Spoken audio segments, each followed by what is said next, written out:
نحمده ونصلي على رسوله الكريم اما بعد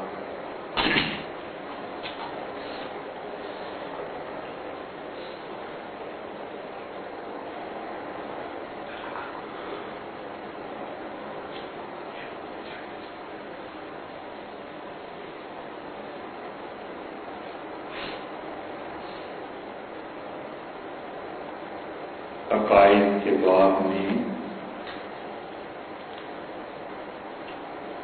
ایک بہت اہم سوال جو عام طور پہ لوگوں کے ذہن میں بھی آتا ہے اور حضرت شاہ ولی اللہ محدث دہلوی رحمۃ اللہ علیہ نے جہاں پر خلافت کی بحث فرمائی ہے اس میں بھی انہوں نے اس کا تذکرہ کیا ہے۔ وہ دو اعتراضات ہیں جو حضرات صحابہ کرام رضی اللہ عنہ کے باب میں آتے ہیں۔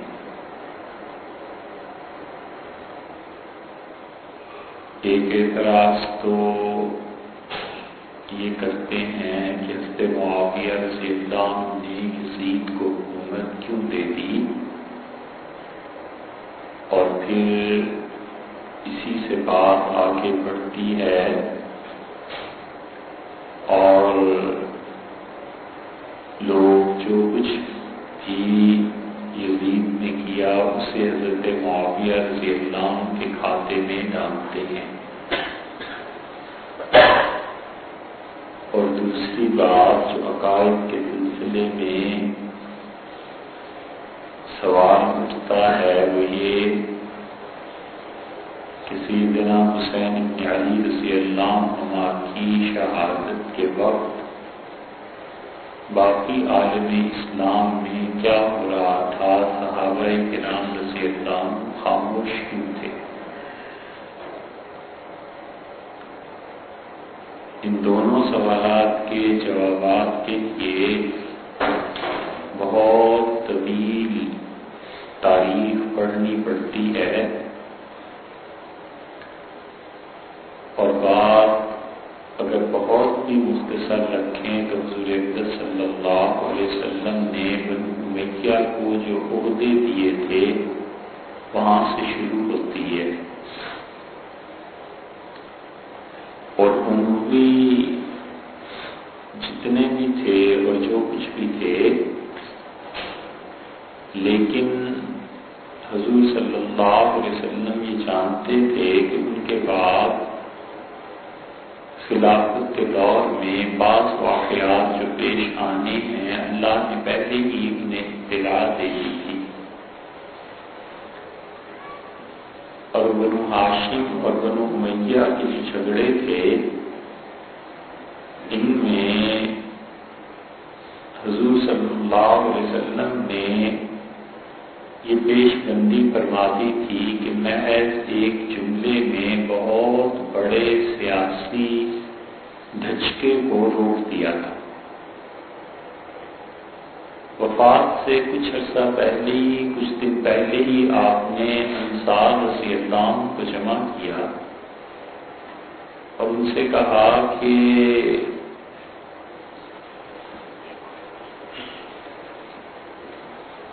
بات جاری رکھیں۔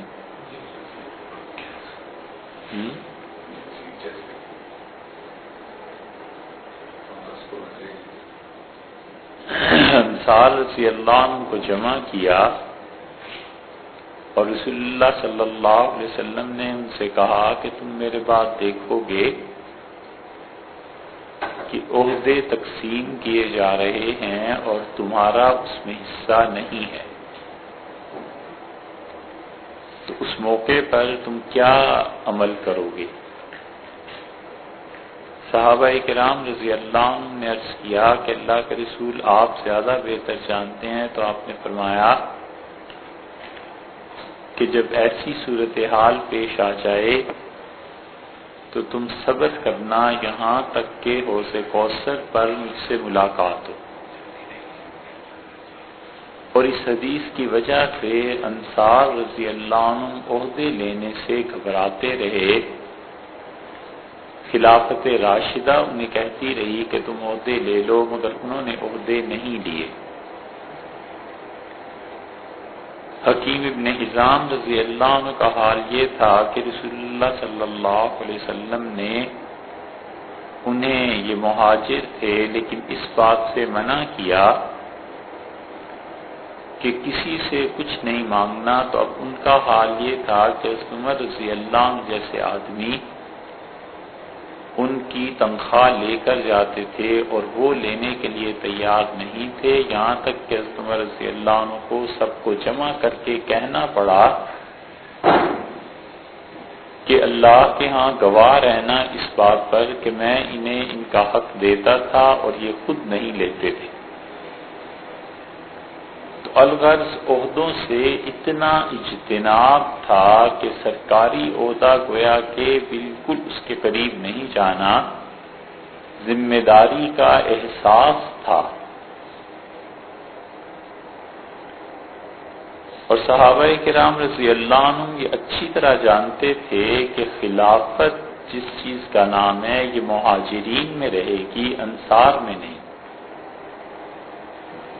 اسی لیے آپ حضرت عباس رضی اللہ عنہ کے مقام اور مرتبے کا اندازہ لگائیں کہ وہ اتنے بڑے آدمی تھے کہ استسقاء کی نماز کے لیے حضرت عمر رضی اللہ عنہ نے انہیں آگے کیا، تو انہوں نے اللہ تعالی سے دعا مانگی اور کہا کہ اے رب یہ لوگ مجھے آگے کرتے ہیں اس لیے کہ میں تیرے نبی صلی اللہ علیہ وسلم کا چچا ہوں۔ اور عمر رضی اللہ عنہ نے بھی یہی کہا کہ اللہ جب حضور صلی اللہ علیہ وسلم زندہ تھے تو ہم ان کے وسیلے سے دعا مانگتے تھے، اب وہ نہیں رہے تو ان کے چچا عباس رضی اللہ عنہ کو آگے لاتے۔ ان کی اتنی عظمت اس کو سب جانتے تھے، لیکن اس کے باوجود خلافت راشدہ میں کہیں بھی ان کو خلافت دینے کی بات نہیں۔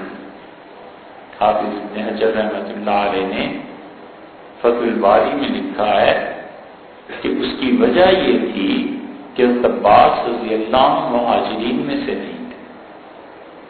حضرت عباس رضی اللہ عنہ کا مہاجرین میں نہ ہونا اس معنی میں جسے معروف ہجرت ہے وہ نہیں تھی۔ یہ الگ بات ہے کہ عمر کے آخری حصے میں انہوں نے ہجرت کی اور نکلے مکہ مکرمہ سے اور مدینہ منورہ سے رسول اللہ صلی اللہ علیہ وسلم تشریف لائے فتح مکہ کے لیے، اور راستے میں ملاقات ہوئی تو آپ نے فرمایا کہ جیسے میں خاتم النبیین ہوں اسی طرح آپ خاتم المہاجرین ہیں۔ تو ہجرت تو ہوئی ان کی، لیکن اس درجے کی ہجرت جو مہاجر صحابہ کرام رضی اللہ عنہ تھے ایسے نہیں تھی۔ اسی لیے اللہ تعالی نے جو فرمایا کہ وعد اللہ الذین آمنوا منکم، تم میں سے جو لوگ ایمان لائے ہیں اور جنہوں نے اعمال صالحہ کیے ہیں، اللہ نے زمین میں یقیناً خلافت دے گا۔ تو جب یہ آیت نازل ہوئی تھی تو یہ مکہ مکرمہ میں، تو اس سے مطلب یہی انہوں نے سمجھا تھا کہ خلافت مہاجرین میں رہے گی اور مہاجرین ہی میں رہی۔ اس لیے اگر خلافت کو دیکھا جائے کہ لوگ کہتے ہیں فلاں کے پاس بھی فلاں کے پاس بھی، تو خلفاء کل ہوئے کتنے؟ دوسری طرف رسول اللہ صلی اللہ علیہ وسلم نے خود پابندی لگا دی تھی اور یہ فرمایا تھا کہ میرے بعد خبر دی تھی، گویا پابندی تو کیا خبر تھی، فرمایا کہ میرے بعد 30 سال تک خلافت علی منہاج النبوہ قائم رہی۔ اس 30 سال میں کون کون خلیفہ بنا؟ سیدنا ابوبکر رضی اللہ عنہ بنے، حضرت عمر رضی اللہ عنہ بنے۔ حضرت عمر رضی اللہ عنہ کی وفات پر انہوں نے 6 آدمیوں کو شورا میں مقرر کر دیا تھا، اور جب خلافت کی بحث ہوئی ہے تو 3 حضرات نے اپنا نام ہی واپس دے دیا۔ عبدالرحمن ابن عوف رضی اللہ عنہ نے کہا میں تو کسی صورت خلافت ہو گئی نہیں۔ باقی سعد رضی اللہ عنہ تھے، طلحہ تھے، زبیر رضی اللہ عنہ تھے، انہوں نے ایک ایک شخص ایک کے حق میں دستبردار ہو گئے، اور باقی حضرت عثمان اور حضرت علی رضی اللہ عنہ رہ گئے۔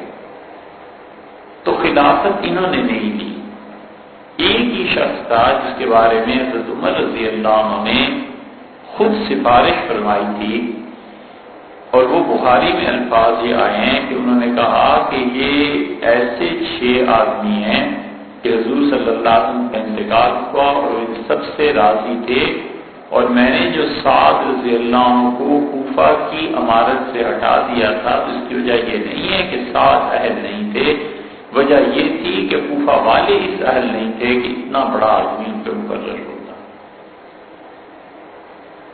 اور اگر سعد کو خلافت ملے تو یہ اس کے اہل ہیں۔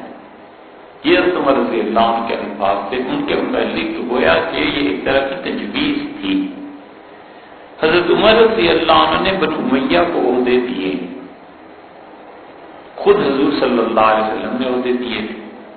پھر بنو امیہ، ان کے عہدوں میں ایک موقع ایسا بھی آیا کہ حضرت عمر رضی اللہ عنہ نے یہ فیصلہ کرنا تھا کہ کس کو عہدے دیے جائیں، تو حضرت سعد رضی اللہ عنہ سے کہا کہ مسئلہ کیا ہے، تو انہوں نے کہا جو اتنا نیک اور متقی اور پاکیزہ انسان، اس کو جب بھیجتا ہوں حکومت دے کے تو لوگ اس کے قابو میں نہیں آتے،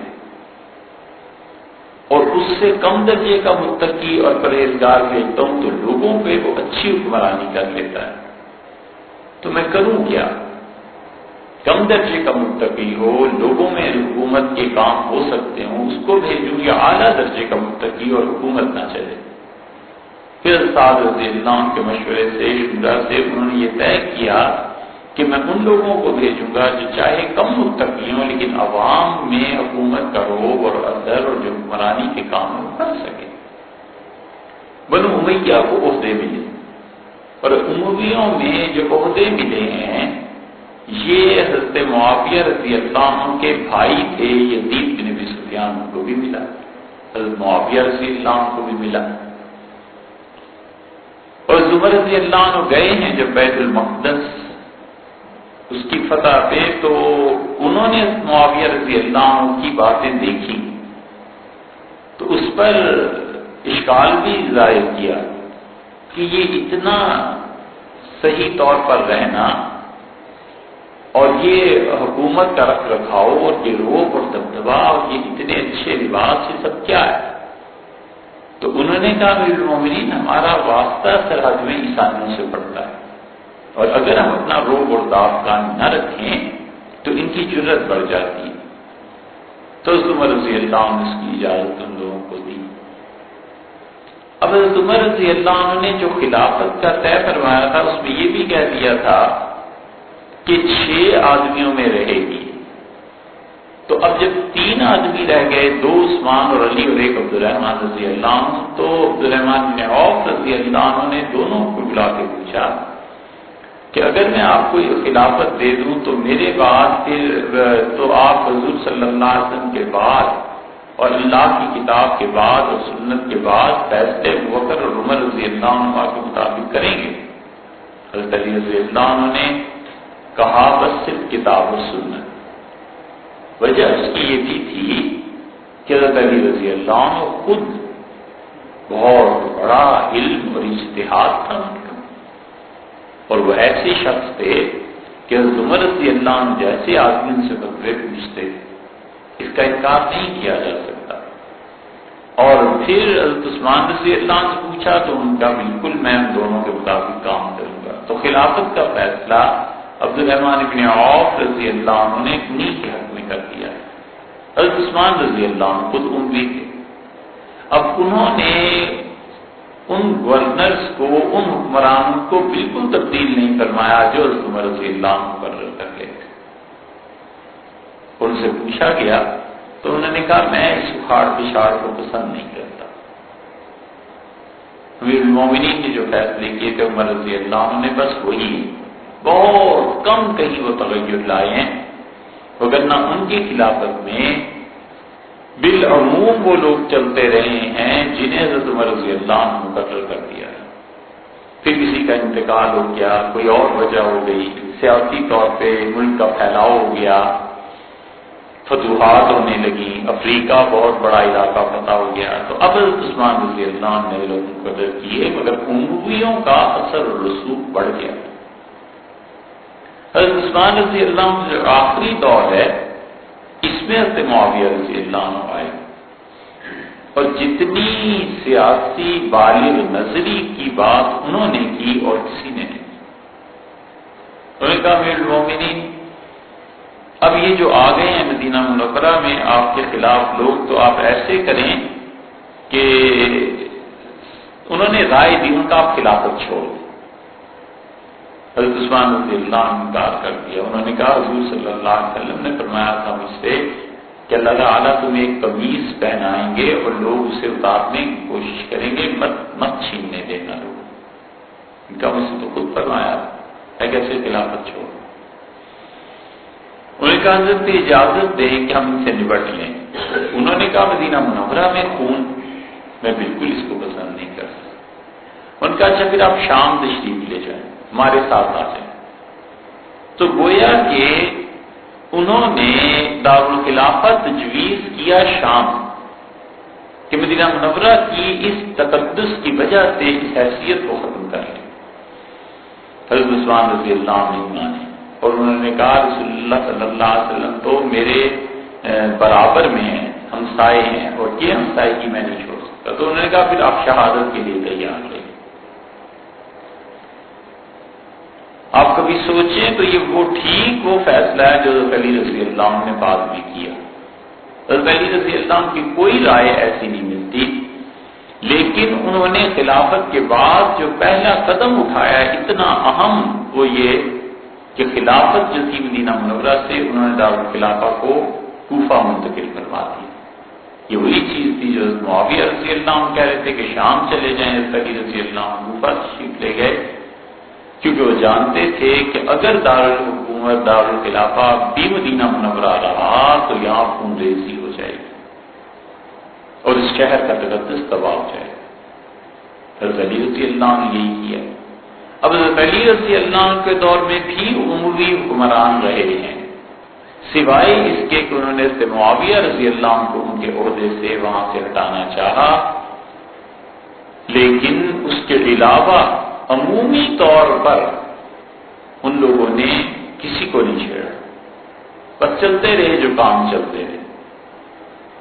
اور حضرت علی رضی اللہ عنہ کی خلافت جو تھی وہ ایسے منعقد ہوئی کہ لوگ بہت زیادہ اصرار کرتے رہے، اور ہفتہ بھر کوئی خلیفہ نہیں تھا۔ آپ اس خلافت راشدہ کو دیکھیں گے تو اس میں پہلے خلیفہ حضرت ابوبکر رضی اللہ عنہ ہے، دوسرے حضرت عمر رضی اللہ عنہ ہے۔ حضرت عمر رضی اللہ عنہ نے یہ وصیت کی تھی کہ میرا جنازہ حضرت صہیب رضی اللہ عنہ پڑھائیں گے یا خبیب رضی اللہ عنہ پڑھائیں گے، جو بھی تھے۔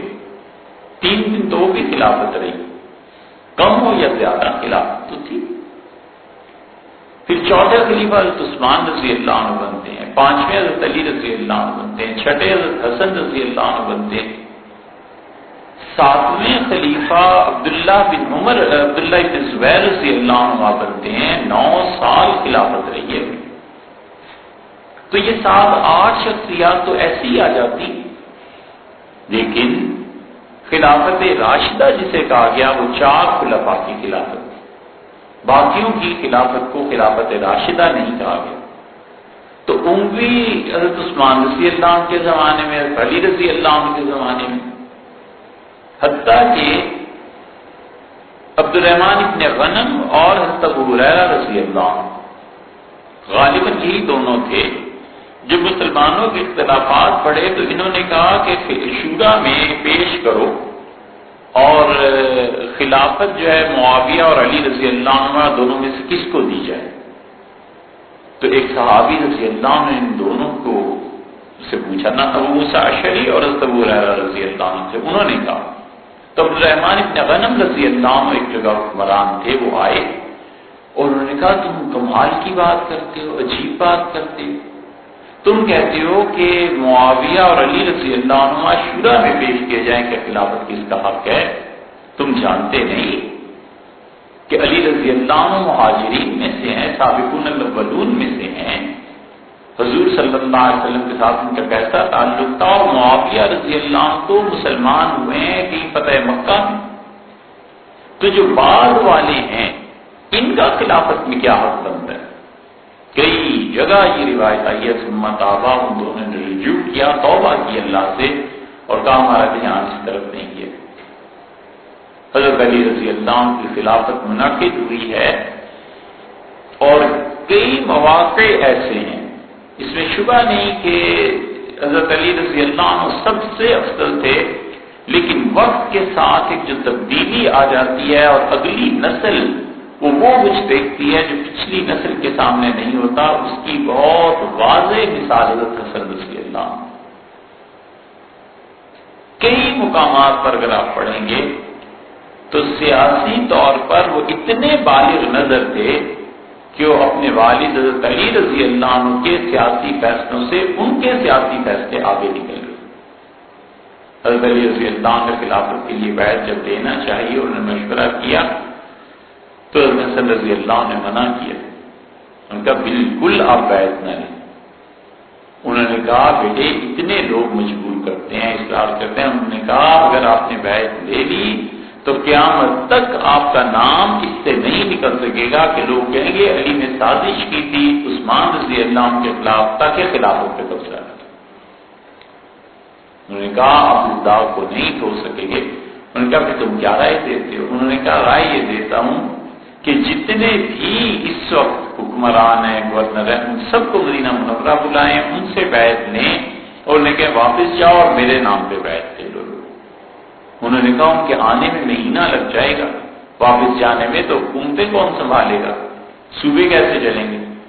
انہوں نے کہا عثمان رضی اللہ عنہ کا 40 دن تک محاصرہ رہا ہے، مدینہ منورہ کٹا رہا ہے، اس کے باوجود حکومتیں چلتی رہی ہیں تو کچھ نہیں ہوتا، آپ بلائیں۔ حضرت علی رضی اللہ عنہ نے مشورہ نہیں مانا۔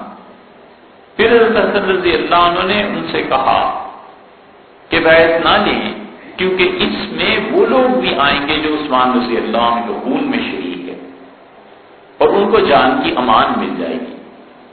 لیکن سیدنا علی رضی اللہ عنہ پہ دوسری طرف بدری صحابہ رضی اللہ عنہ کا اتنا اصرار تھا کہ آپ خلافت قائم کریں۔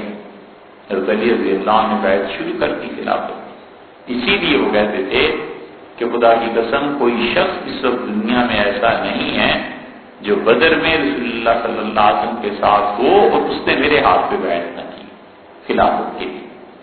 تو خلافت منعقد بھی ہوئی ان کی، وہ تو ہونی تھی، حضور صلی اللہ علیہ وسلم نے پیشن گوئی فرمائی تھی، مگر بنو امیہ اچھی طرح اس وقت پورے عالم اسلام پر حکمرانی اور ان کا عدل، ان کا انصاف، ان کے اچھے فیصلے، اس وجہ سے لوگ رعایا خوش تھی۔ سیاسی صورتحال یہ ہو چکی، اس لیے سب جانتے تھے کہ حضرت علی رضی اللہ عنہ خلافت کے کتنے مستحق ہیں اور ان کا حق بنتا ہے۔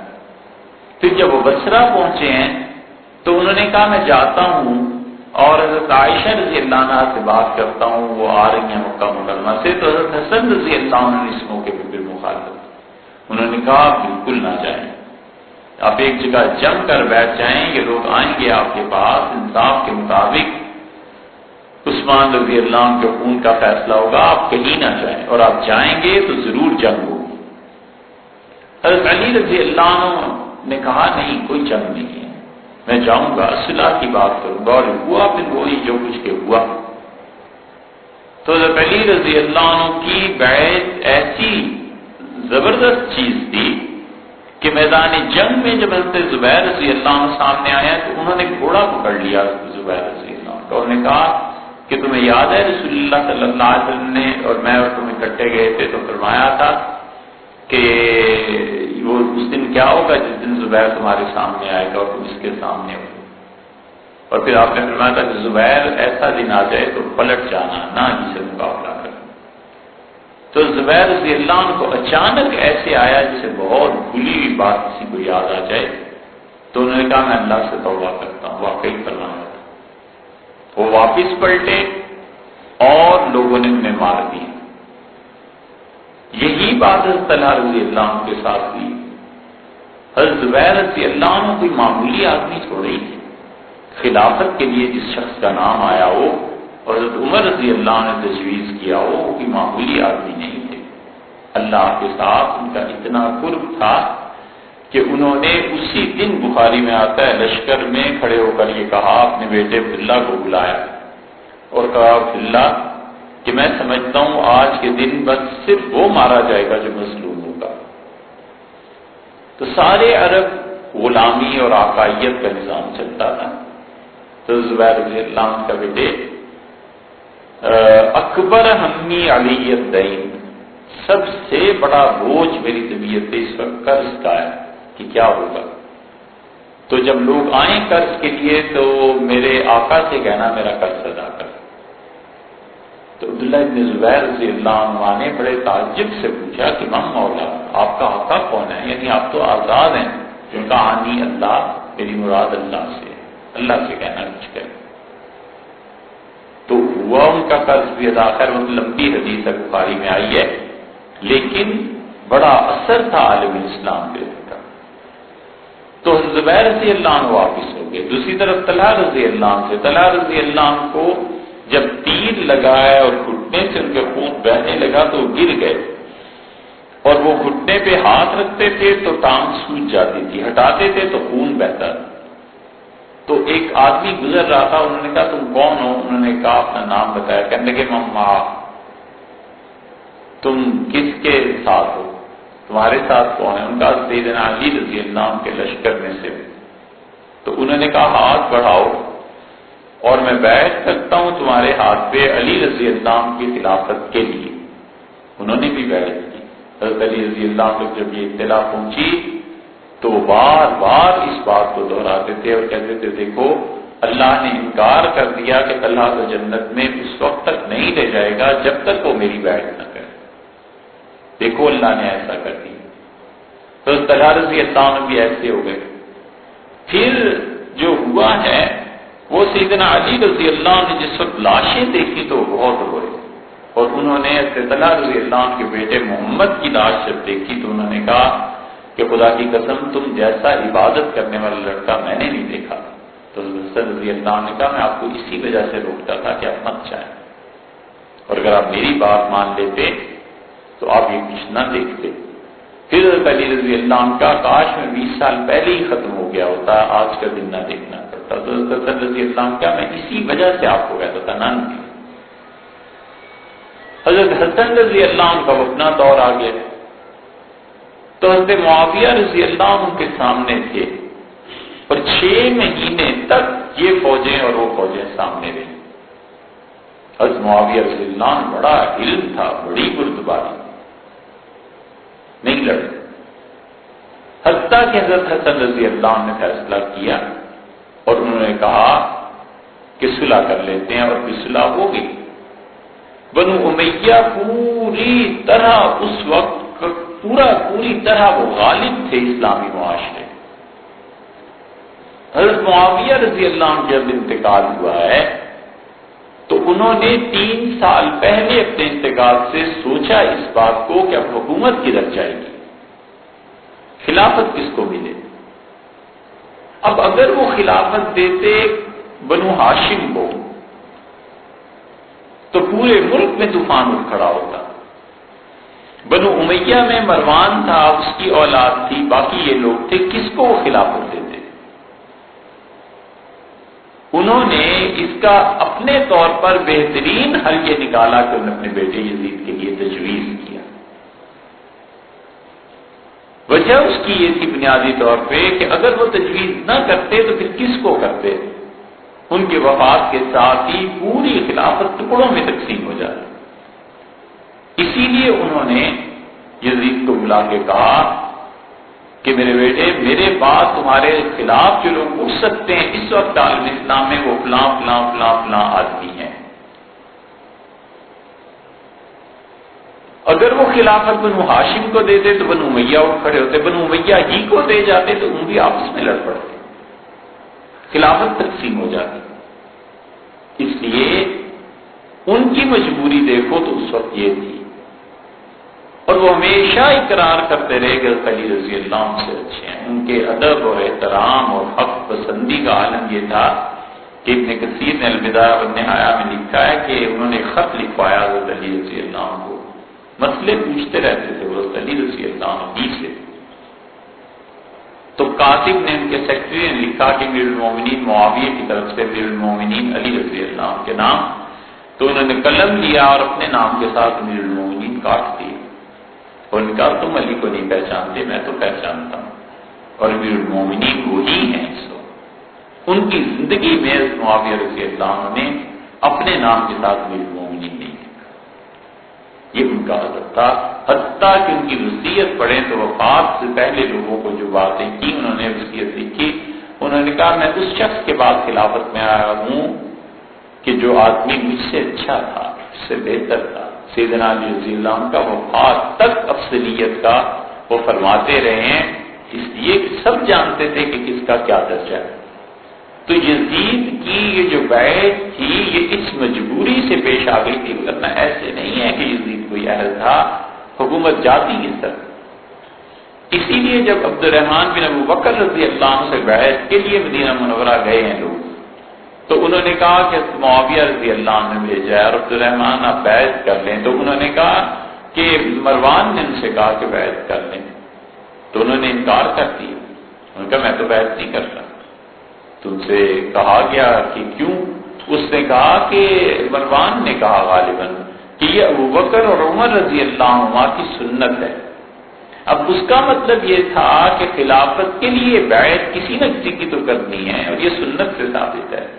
عبد الرحمن بن ابوبکر رضی اللہ عنہ یہ سمجھے کہ یہ یزید کی بیعت کو سنت کہہ رہے ہیں، تو انہوں نے کہا یہ باپ کے بعد بیٹے کو خلافت ملنا یہ کیسر و کسرہ کی سنت ہے، ابوبکر اور عمر رضی اللہ عنہ نے اپنی اولادوں کو خلاف دینی ہے۔ پھر ان کا انتقال ہو گیا۔ اب رہ کون گیا تھا؟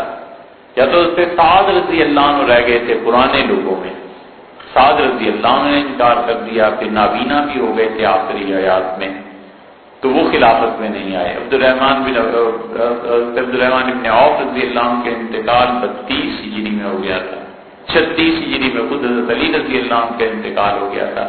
یزید پیدا ہوئے 26 ہجری میں، تو 26 ہجری جو ہے عثمان رضی اللہ عنہ کی خلافت کا ابتدائی دور ہے، تو 26 ہجری میں پیدا ہوا ہے اور 61 ہجری میں اسے خلافت ملی ہے، تو یہ 33-34 سال کا جوان تھا، لڑتا تھا، ہو گئی بیعت۔ اب جب اطلاع پہنچی حضرت معاویہ رضی اللہ عنہ کی، تو یہ پہلی بات کا جواب ہے۔ جو لوگ اعتراض کرتے ہیں کہ حضرت معاویہ رضی اللہ عنہ نے خلافت کیوں دے دی تھی، تو یہ بھی تو ساتھ بتائیں اس وقت پورے عالم اسلام میں کون سا ایسا آدمی تھا جس پہ امت متفق ہو جاتی؟ بنو امیہ بھی متفق ہو جاتے اور بنو ہاشم بھی متفق ہو جاتے، نہیں ہو سکتے۔ انہوں نے اس لیے یہ راستہ یہ راہ اختیار کی، اور ان کے ذہن میں یہ تھا کہ امت میں ابھی تک مردنی طاری نہیں ہے، مردہ نہیں ہے۔ میرے بعد اگر یزید کی خلافت نہیں ہے نہ صحیح، لوگ اپنے لیے خلیفہ چنیں گے، لوگوں میں جان ہے۔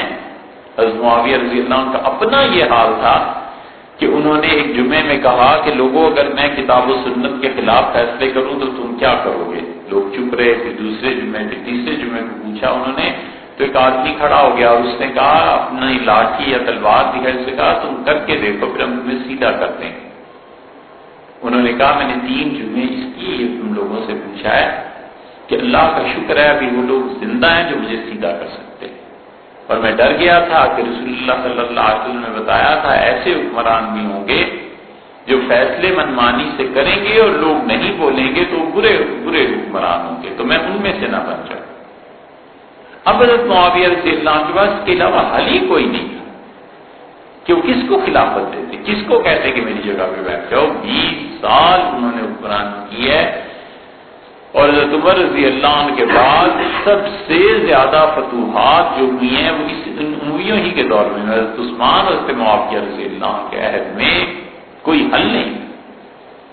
اس لیے اور رہ گئی دوسری بات کہ باقی صحابہ رضی اللہ عنہ کیا کر رہے تھے، تو وہ وہی کر رہے تھے جو انہیں کرنا چاہیے تھا۔ جو لوگ اس اعتراض کو کرتے ہیں، اس وقت عالم اسلام میں جتنے صحابہ رضی اللہ عنہ زندہ تھے ان میں ایسے لوگ تھے جنہوں نے سیاسی طور پر 2 راستے اپنائے۔ کچھ تو ایسے تھے جنہوں نے یزید کی مخالفت کی، اور کچھ ایسے تھے جنہوں نے کہا کہ اس وقت جو نظام چل رہا ہے بس اسے کسی طرح چلنے دو، نہ چھوڑو۔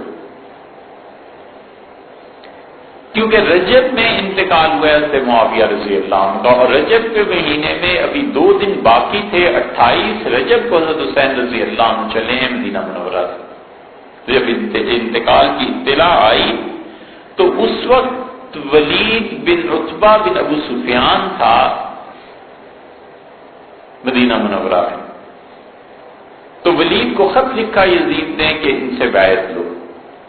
4 آدمی بڑے نمایاں، 3 عبداللہ ابن زبیر، عبداللہ ابن عباس، عبداللہ ابن عمر رضی اللہ عنہ، یہ تینوں بہت نمایاں ہستیاں تھیں، عالم اسلام کا رجوع تھا ان کی طرف، اور چوتھے حسین ابن علی رضی اللہ عنہ۔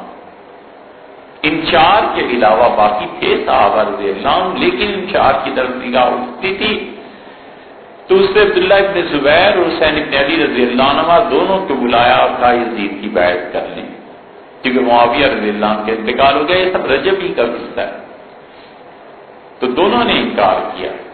حضرت زبیر رضی اللہ عنہ کے بہت 9 بیٹے تھے ان کے، تو مدینہ منورہ میں ہی رہتے تھے۔ انہوں نے کہا کہ اچھا ہم سوچیں گے اس بارے میں کیا کرنا ہے۔ حضرت حسین ابن علی رضی اللہ عنہ سے کہا تو انہوں نے کہا جب اور لوگ بیعت کریں گے تو پھر میں بھی آؤں گا۔ ولید نے جانے دیا۔ مروان نے کہا ولید انہیں پکڑ لو اور بیعت کرو، اور اگر یہ بیعت نہ کریں تو ان کی سر اڑا دو، اور اگر یہ چلے گئے تو پھر تم دیکھو گے کیا ہوگا۔ تو ولید نے کہا اللہ کی قسم پوری دنیا سونے کی بن کے بھی مجھے مل جائے نا، اور پوری دنیا کی حکومت بھی مل جائے تو میں اس کے باوجود حسین ابن علی رضی اللہ عنہ کو شہید نہیں کر سکتا۔ تم جانتے نہیں یہ کون؟ تو ولید میں جیسا بھی تھا وہ، لیکن نرمی تھی۔ یزید کو جب پتا چلا تو اس نے مکہ مکرمہ کے گورنر کو دونوں جگہ کی حکمرانی دے دی، اور مکہ مکرمہ میں اس وقت سعید بن عاص کے بیٹے تھے عمر بن سعید بن العاص، اس کو حکمرانی دے دی، اور اسے کہا دونوں شہر تم سنبھال لو حرمین شریفین میں۔ اور پھر جب مدینہ منورہ گیا ہے تو حضرت حسین رضی اللہ عنہ اور عبداللہ ابن زبیر رضی اللہ عنہ جا چکے تھے۔ ولید کو جب پتا چلا کہ یہ دونوں چلے گئے ہیں، پہلے پتا چلا عبداللہ ابن زبیر کا تو اس سے فوج کو بھیجا پکڑو، لیکن یہ ایک غیر معروف راستے سے مکہ مکرمہ پہنچ گئے۔ اور حضرت حسین رضی اللہ عنہ نے رجب کا مہینہ گزارا ہے، بس 2 راتیں رہتی تھی رجب میں، اور پھر وہ چلے ہیں، اور وہ شعبان کے پہلے ہفتے میں پہنچے ہیں مکہ مکرمہ۔ شعبان، رمضان، شوال، ذی القعدہ، 4 مہینے پورے انہوں نے مکہ میں گزارے ہیں۔ اور پہلا شخص جس نے اسے روکا، وہ کہا کہاں جاتے ہیں؟ تو کہنے لگے میں عراق والوں نے مجھے خطوط لکھے ہیں اور عراق والوں کیا چاہتا ہوں۔ انہوں نے کہا ہمارا کوئی امام نہیں، ہمارا کوئی امیر نہیں، معاویہ رضی اللہ عنہ کا انتقال ہو گیا، آپ آئیں۔ تو محمد بن حنفیہ یہ پہلے شخص تھے جنہوں نے انہیں روکا اور کہا حسین مت جاؤ۔ جانتے ہو انہوں نے والد کے ساتھ کیا کیا؟ علی رضی اللہ عنہ کے ساتھ، پھر بڑے بھائی کے ساتھ، حسن رضی اللہ عنہ کے ساتھ۔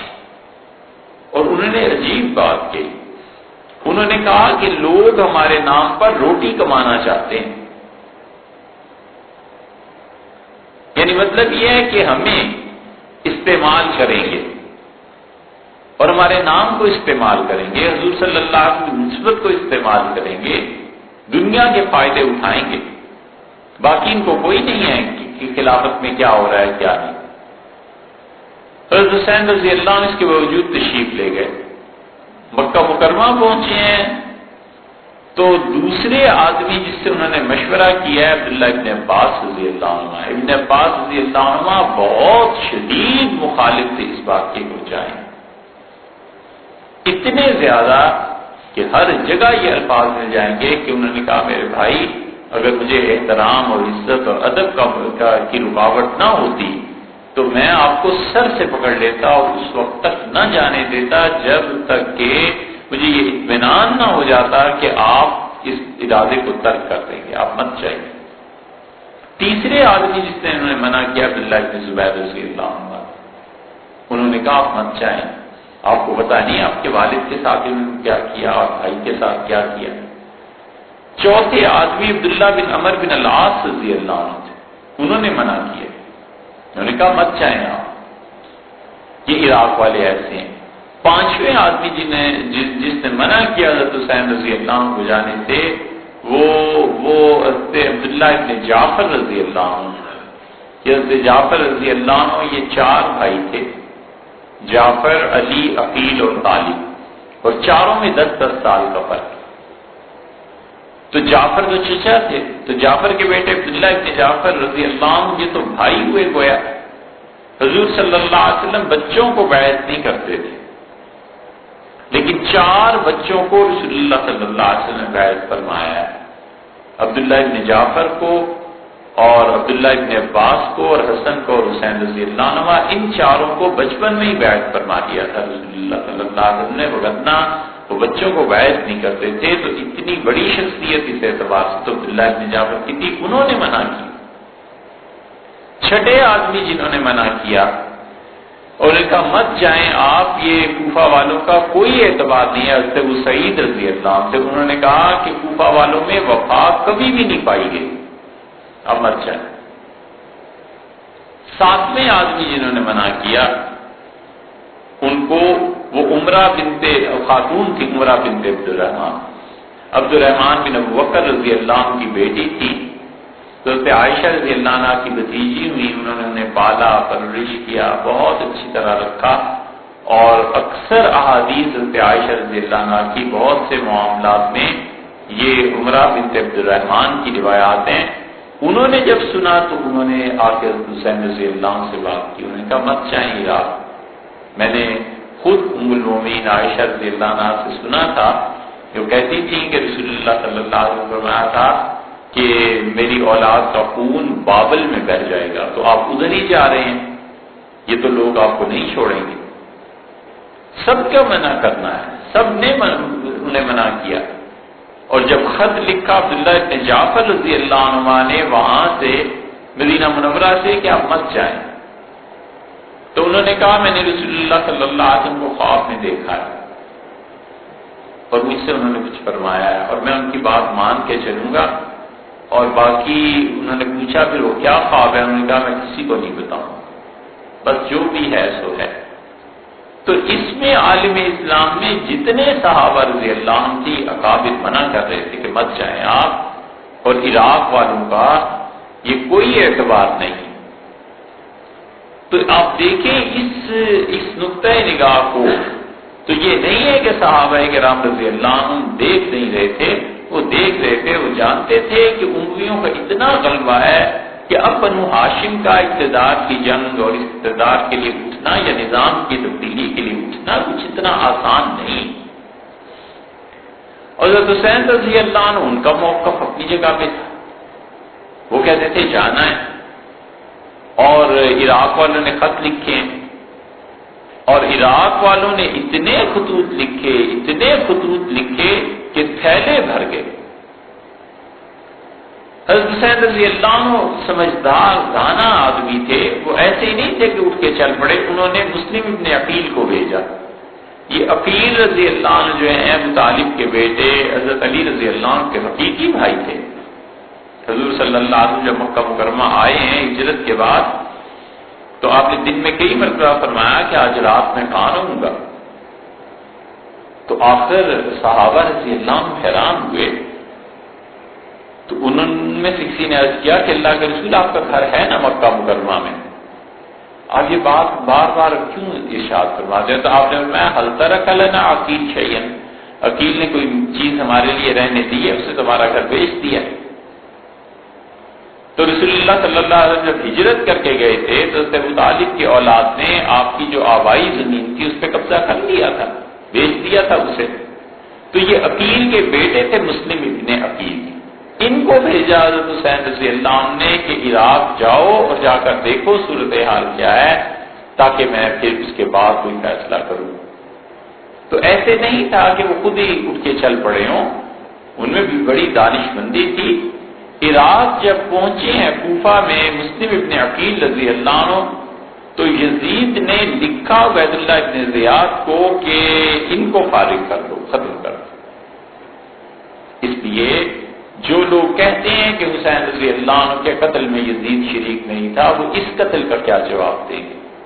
مسلم بن عقیل کے قتل کا خود اس نے حکم دیا، اور اس نے اتنی بڑی تبدیلی کی حکمرانی میں کہ عبید اللہ ابن زیاد سے پہلے حضرت نعمان رضی اللہ عنہ تھے کوفہ کے حاکم۔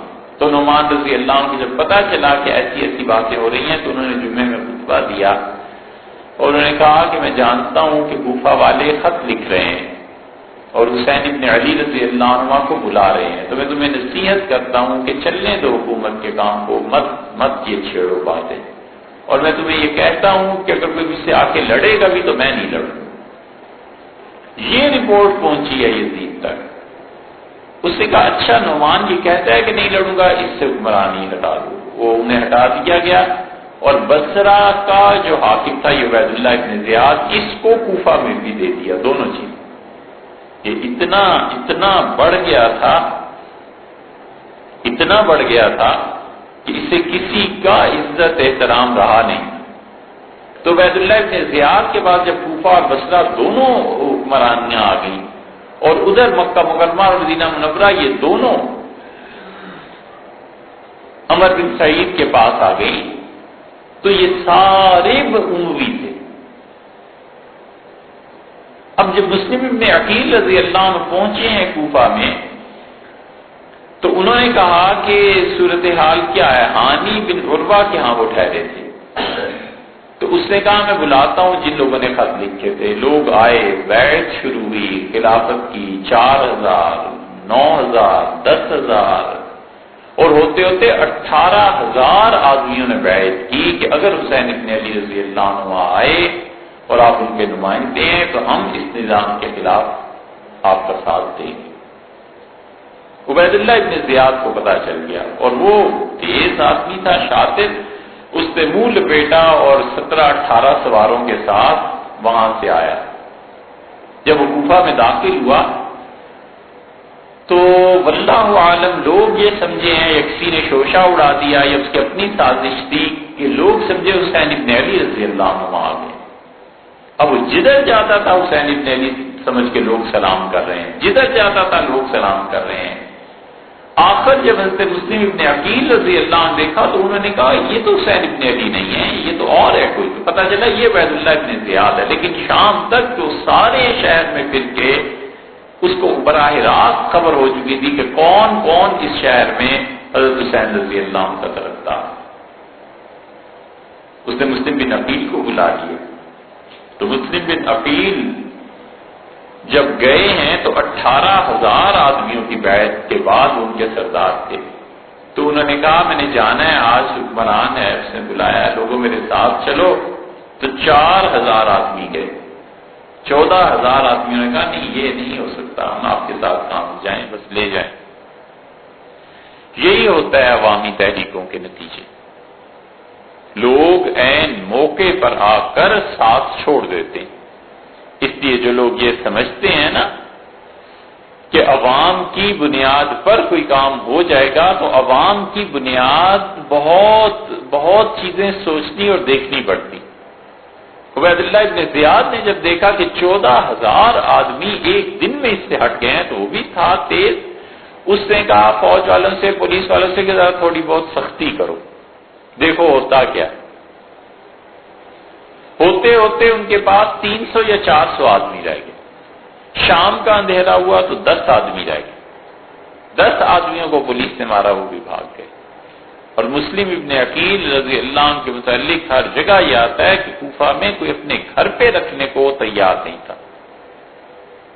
تو انہوں نے ایک دروازہ کٹایا، تو ایک عورت تھی طوا، اس سے انہوں نے بتایا کہ میں کون ہوں اور حضور صلی اللہ علیہ وسلم میری کیا نسبت ہے۔ تو اس نے کہا اندر آ جاؤ اور رات رہو، اور اگلے دن صبح اس نے کہا اب نکل جاؤ، جہاں جانا ہو چلے جاؤ، میں نے رات کے لیے پناہ دی تھی، اس سے زیادہ کچھ نہیں کر سکتی۔ تو ابن زیاد نے کہا کہ پکڑ لو آپ اسے، وہ پکڑا، پھر ان کے ساتھ انہیں مارا۔ پھر انہوں نے وہ رو رہے تھے جب، تو کسی نے کہا کہ اگر اتنی کم ہمتی تھی اب روتے ہو؟ تو انہوں نے کہا میں اپنے آپ کو نہیں روتا، میں تو روتا ہوں کہ میں حسین ابن علی کو خط لکھوا چکا ہوں کہ کوفہ میں لوگ 18000 ہیں، آپ کی بیعت کے لیے تیار ہیں، آپ آ جائیں۔ تو تو میں صرف یہ کہتا ہوں کہ خدا کا واسطہ دیتا ہوں، بس اتنا کرو، انہیں خط لکھ دو کہ وہ نہ آئے، بس اتنا کرو۔ اب یہ ہو رہا ہے 8 ذی الحج کے قریب سارا کچھ کوفہ میں، اور حضرت حسین رضی اللہ عنہ 9 یا 8 ذی الحج کو مکہ مکرمہ چھوڑ کر چل رہے ہیں کوفہ کی طرف۔ اب یہاں سب کچھ یہ ہو رہا ہے، کوئی اطلاع نہیں، اور محمد ابن اشعث نے کہا کہ عبید اللہ اگر اجازت دے تو میں خط لکھوں گا۔ یزید نے خط لکھا عبداللہ ابن عباس رضی اللہ عنہ کو مکہ مکرمہ میں۔ ساری چیزوں کو دیکھنا چاہیے نا۔ یزید نے خط لکھا عبداللہ ابن عباس رضی اللہ عنہ کو کہ حضرت ہاشمیوں میں اب آپ ہی سب سے بڑے آدمی ہیں، آپ حسین ابن علی کو روکیں، نہ جانے دیں انہیں کوفہ والے کسی کا ساتھ نہیں دیں گے۔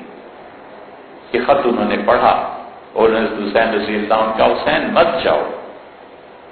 جب حضرت حسین رضی اللہ عنہ نہیں مانے اور انہوں نے کہا اتنا کوفہ والوں نے مجھ پہ اعتبار کیا اور خط لکھ دیا مدینہ منورہ اپنے گھر والوں کو کہ سب آ جاؤ، تو عبداللہ ابن عباس رضی اللہ عنہ نے کہا اللہ کی قسم حسین تم اس طرح کوفہ میں شہید ہو جاؤ گے جس طرح اپنی بیویوں، بیٹیوں، بچیوں کے درمیان امیر المومنین عثمان رضی اللہ عنہ شہید ہو گئے، کم سے کم گھر والوں کو نہ آپ لے کے جائیں۔ انہوں نے کہا آپ عجیب بات کرتے ہیں، اتنے لوگ اعتماد کرنے والے۔ تو یزید نے وہ خط لکھا عبداللہ ابن عباس رضی اللہ عنہ کو، اور عبداللہ ابن جعفر گئے مدینہ منورہ میں حکمران کے پاس اور اسے کہا کہ آپ حسین کو پناہ دے دیں۔ انہیں کہ نہ جائیں کوفہ میں، ہماری مانتے نہیں ہو۔ اس نے کہا حضرت ایسے کریں، یہ بڑی بات ہے جو اس نے کی۔ اس نے کہا آپ ایسے کریں حضرت، آپ خط لکھ کر لے آئیں جو آپ لکھنا چاہتے ہیں، میں آپ پہ اعتبار کرتا ہوں، میں مہر لگا دوں گا، دستخط کر دوں۔ عبداللہ ابن جعفر رضی اللہ عنہ نے خود خط لکھا، ان کا حسین مت جائیں اور یہ لوگ دھوکہ آپ کو دے دیں گے عین موقع پہ اور بہت فساد اور فتنہ ہوگا، آپ مدینہ منورہ واپس آ جائیں۔ یہ خط بھی حضرت حسین رضی اللہ عنہ تک پہنچا ہے۔ یزید کا بھی انہیں پتا تھا 8 ذی الحج کو یا 9 ذی الحج 8 ذی الحج کو نکلے ہیں مکہ مکرمہ سے۔ تو عبداللہ ابن عمر رضی اللہ عنہ جو ملے ہیں تو انہوں نے گلے لگایا اور رو پڑے اور کہنے لگے ایک شہید کو اللہ کے حوالے کرتا۔ ابن عباس رضی اللہ عنہ نے کہا نہ جاؤ، کم سے کم اپنے خاندان والوں کو چھوڑ جاؤ۔ عبداللہ ابن زبیر رضی اللہ عنہ نے یہی کہا۔ حضرت حسین رضی اللہ عنہ نکلے اور ابھی تنعیم ایک جگہ ہے مکہ مکرمہ، وہاں پہنچے تھے تو کچھ لوگ آئے، فرمایا کہاں سے آ رہے ہو؟ ان کا عراق سے۔ تو انہوں نے کہا وہاں کیا صورتحال ہے؟ تو انہوں نے کہا حضرت لوگوں کے دل آپ کے ساتھ ہیں لیکن تلوار اگر نکلی تو آپ کے اوپر چلے گی۔ حضرت حسین رضی اللہ عنہ چپ ہو گئے۔ پھر وہ آگے گئے تو حکومت کے اونٹ آ رہے تھے، تو انہوں نے اونٹ والوں کو پیسے دیے اور کہا یہ سب سامان ہمارے ساتھ لے کے چلو۔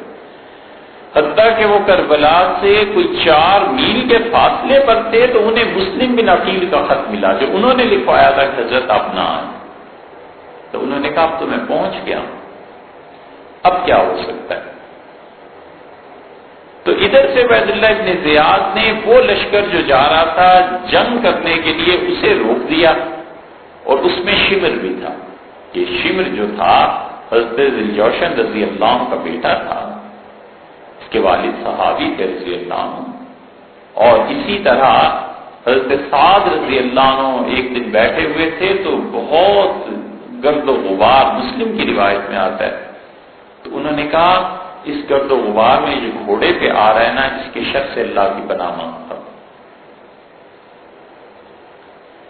یہ ایک چیز ہے ایسی کہ اللہ تعالیٰ نے صحابہ کرام رضی اللہ عنہ میں یہ چیز رکھی تھی بہت سو میں، کہ وہ آدمی کو دیکھ کے پہچان لیتے تھے کہ آدمی کس پائے کا ہے، کس درجے کا ہے۔ ایسے واقعات حدیث میں بھی آئے ہیں کہ رسول اللہ صلی اللہ علیہ وسلم نے مثلا حضرت حسین رضی اللہ عنہ کو دیکھا تھا تو فرمایا تھا کہ اس کا خون ہو جائے گا، شہید ہو جائیں گے۔ حضرت علی رضی اللہ عنہ اپنے زمانے میں کوفہ میں ایک مرتبہ فرات کے کنارے سے گزرے تو فرمایا اس مٹی سے حسین کی خوشبو آتی ہے، یعنی وہ شہید ہو جائیں گے۔ وہ روایات ایسی ہیں اور مستند چیزیں۔ حضرت حسین رضی اللہ عنہ کی شہادت ہو گئی بہت چیزیں ایسی ملیں گی کہ بچے کو دیکھ کے وہ ایسی بات کرتے تھے جو 20 سال 30 سال کے بعد اس بچے کو پیش آنی تھی، لیکن ایسی چیزیں ہو جاتی تھیں۔ تو حضرت سعد رضی اللہ عنہ کا اس گرد و غبار میں جو آ رہا ہے نا، میں اس کے شر سے اللہ کی پناہ مانگتا ہوں۔ جب گرد و غبار بیٹھا تو ان کا اپنا بیٹا عمر ابن سعد، یہ عمر ابن سعد جو تھا، عبید اللہ ابن زیاد نے اسے بھیجا اور کہا کہ جو لڑنے جا رہے ہو تو لڑائی کی بجائے پہلے ان سے نبٹ جاؤ۔ اب حضرت حسین رضی اللہ عنہ جب کربلا پہنچے تو انہوں نے کہا تم ہٹ جاؤ اور مجھے عراق والوں سے بات کرنے دو، اور دوسری بات انہوں نے بار بار فرمائی کہ اب مکہ مجھے واپس جانے دو۔ یہ چیز ہو گئی، اس لیے جب ان کا راستہ روکا گیا اور پانی بند ہوا، یہ جو بھی چیزیں ہوئی، تو پہلے دن جو خطبہ انہوں نے دیا اس میں انہوں نے یہ کہا،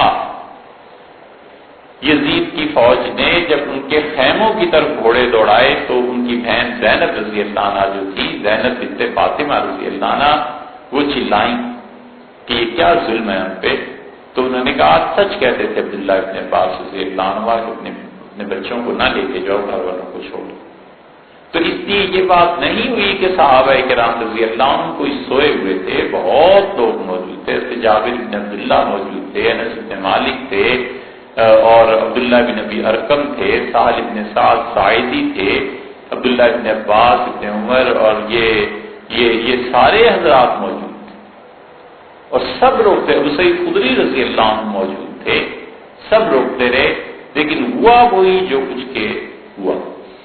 حضرت حسین رضی اللہ عنہ جو گئے ہیں تو یہ نہیں ہے کہ وہ کوئی بغاوت ایسی ہو گئی تھی، وہ گئے حالات کا جائزہ لینے کے لیے کہ آخر ہے کیا۔ وہ بار بار کہتے رہے کہ مجھے جانے دو، میں عراق والوں سے ملوں، لیکن فوج نے نہیں چھوڑا۔ انہوں نے کہا نہیں، آپ یہاں پر یزید کے لیے بیعت کریں۔ ان کا یہ بھی نہیں ہو سکتا، میں یہ نہیں کروں گا، اور اس پہ یہ سانحہ جو پیش آیا